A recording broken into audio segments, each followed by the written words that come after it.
I'm Teisha Bader with the JBS News Update for Tuesday, October the 20th, 2015. A 54-year-old Israeli man was killed after his car was hit with stones near Hebron today. The man, identified as Abraham Hassano, a resident of Kiryat Arba, was driving through the Al-Fawar junction in the southern West Bank this morning when his car was pelted with rocks by Palestinians. He got out to inspect the damage on his vehicle and was then hit by a truck. The Palestinian driver initially did not stop, but later turned himself into police, saying he hit Hassano by accident. An investigation was ongoing. This afternoon in the West Bank, 2 Israelis were lightly wounded in a car ramming attack. The driver is said to have deliberately run into pedestrians at the Gush Etzion junction and then exited his vehicle and tried to stab those that he hit. He was shot and killed by Israeli security forces. The injured are 20 and 21 years old, respectively, one of them an IDF soldier. They were treated at the scene and taken to the hospital. This evening, an Israeli border police officer was injured when a Molotov cocktail was thrown at officers during violent clashes with Palestinians near Rachel's tomb outside of Bethlehem. The officer sustained light injuries and was treated at the scene.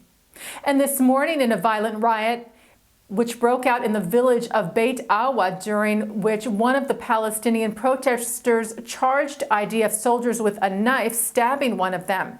He was shot and killed by IDF forces. The injured officer sustained light wounds. UN Secretary General Ban Ki-moon made a surprise visit to Israel today in an effort to help find a political solution to the current situation. Addressing a press conference in Jerusalem with Israeli President Reuven Rivlin, Ban urged Israeli and Palestinian leaders to make every effort to stop a dangerous escalation in violence. Rivlin addressed the violence at the press conference as well, in particular escalating tensions at the Temple Mount, which he said is held captive by people who want to ignite a religious war. Rivlin said Israel won't let this happen and won't change even a single letter of the status quo. Aside from meeting with Rivlin, Ban is expected to also meet today separately with Israeli Prime Minister Benjamin Netanyahu and Palestinian Authority President Mahmoud Abbas. UNESCO Secretary General Irina Bokova has reportedly asked the UN Cultural Agency's Organizing Committee to postpone a vote that has caused outrage in Israel and the Jewish community here in the U.S.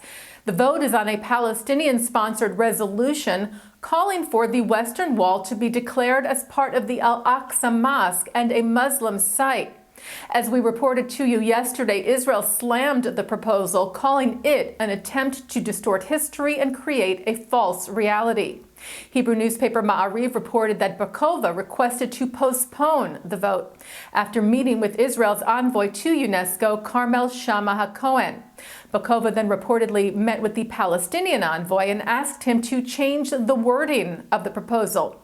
After the Palestinians refused, she then asked for the postponement, citing concerns that the vote could exacerbate tensions on the ground.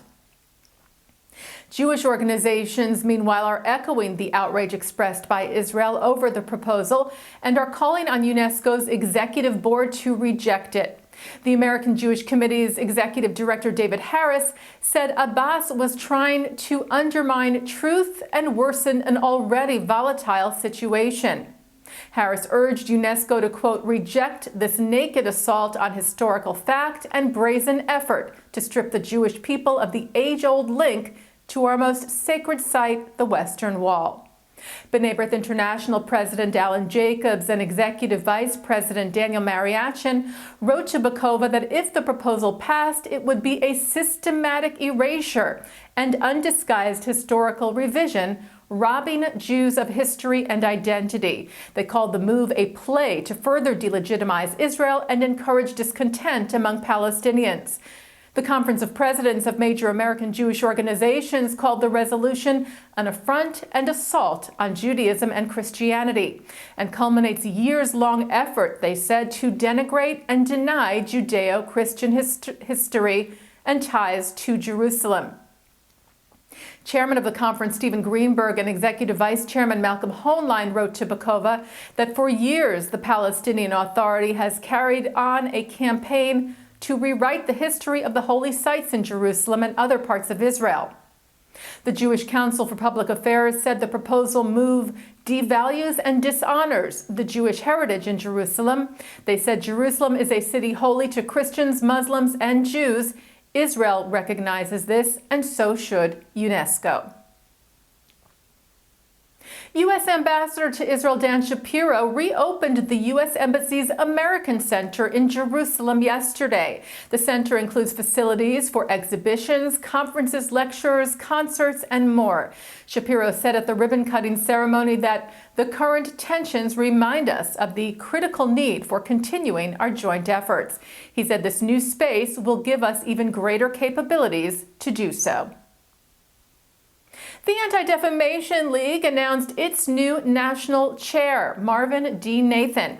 Nathan is an attorney and community leader in Houston, Texas, who's been active with ADL for over 30 years. He was elected during the league's 2015 annual meeting in Denver, Colorado this weekend. He replaces outgoing national chair Barry Curtis Lusher. And taking a look now at our programming on JBS tonight for Tuesday, October the 20th. At 7 o'clock, Yesh Atid party leader Yair Lapid talks about his plan for a regional summit with the Arab states and Israel from an Israel Policy Forum program with Jonathan Alter and Philip Gordon. Then at 8 tonight, Ambassador Dennis Ross talks about the Iran deal and the U.S.-Israeli relationship from a program of UJA, JCC Greenwich, and the United Jewish Federation of Greater Stamford, New Canaan, and Darien. And coming up right after this newscast tonight, American-born Israeli Paula Stern, who writes the online blog A Soldier's Mother, describes how she, her children, and the Israeli people are dealing with Palestinian violence. And that's the JBS News Update for Tuesday, October the 20th, 2015. I'm Teisha Bader.